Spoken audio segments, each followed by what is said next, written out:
भरत तिवारी ने तो शहादत दे दी समाज के लिए, राष्ट्र के लिए, देश के लिए, लेकिन इस शहादत के बाद यदि भारत देश एकजुट नहीं हुआ तो प्रजातंत्र देश का खतरे में पड़ जाएगा।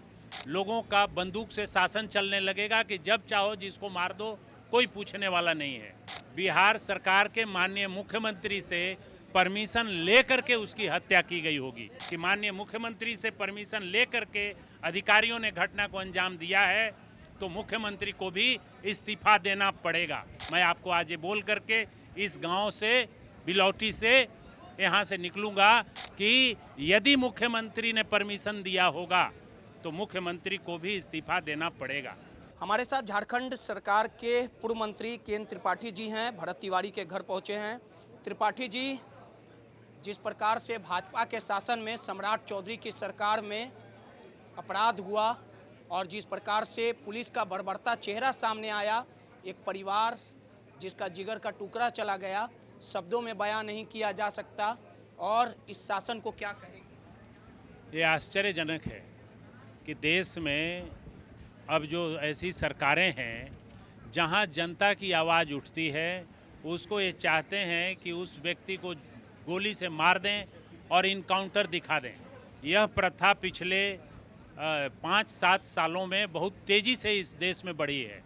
और भरत तिवारी का मामला, भरत तिवारी ने तो शहादत दे दी समाज के लिए, राष्ट्र के लिए, देश के लिए, लेकिन इस शहादत के बाद यदि भारत देश एकजुट नहीं हुआ तो प्रजातंत्र देश का खतरे में पड़ जाएगा।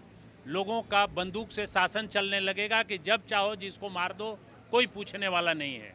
अभी तक दुर्भाग्य की बात है कि उस दिन हत्या हुई, लाइव पूरा भारत देश ने देखा कि हत्या कैसे हो रही है। इसके बाद यदि बिहार सरकार ने अभी तक उन पुलिस कर्मियों और पुलिस अधिकारियों के खिलाफ एफआईआर दर्ज नहीं किया, अभी तक यदि उन पर हत्या का मुकदमा दर्ज नहीं हुआ तो मुझे लगता है कि इसमें बिहार सरकार के माननीय मुख्यमंत्री से परमिशन लेकर के उसकी हत्या की गई होगी।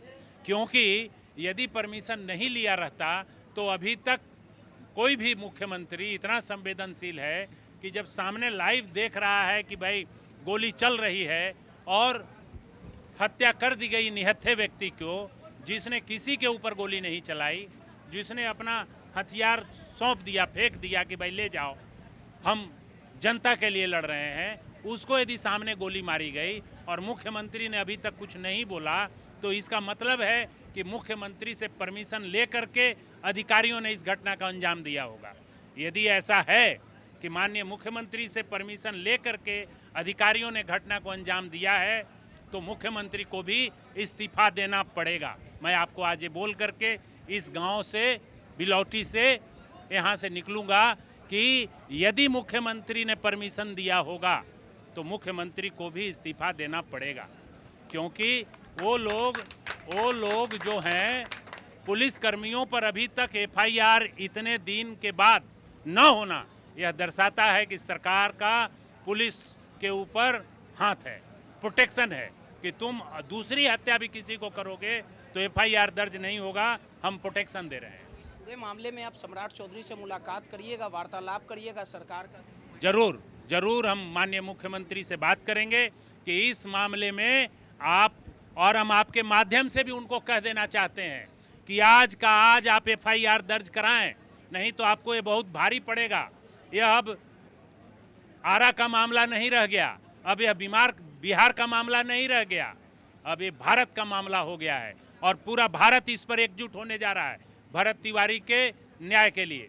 उनके पिताजी ने अभी ही कहा है कि भरत तिवारी न्याय संघर्ष मोर्चा बने। हमने इनको कहा है कि आप उसका नेतृत्व कीजिए, आप एक बैठे रहिए, बाकी पूरा भारत आपके लिए न्याय के लिए लड़ेगा। और मैं आपको कह रहा हूं कि भरत तिवारी को न्याय भारत में मिलेगा। झारखंड सरकार के पूर्व मंत्री थे और सम्राट की शासन में किस प्रकार से लगातार भरत तिवारी के साथ जो हुआ, क्या कल 24 तारीख को सब लोग यहीं पे जुट रहे हैं तो मैं पूरा सब लोगों से आह्वान करूंगा कि सब लोग आएं और उसके न्याय के लिए यहीं से संघर्ष का आगाज करें। झारखंड सरकार के पूर्व मंत्री केएन त्रिपाठी जी, उनका साफ तौर पे कहना है कि सम्राट चौधरी को इस्तीफा देना चाहिए और इस पूरे मामले में एफआईआर दर्ज करना चाहिए। सहयोगी मुन्ना के साथ रोहित, माई पीडीए समाचार, आरा।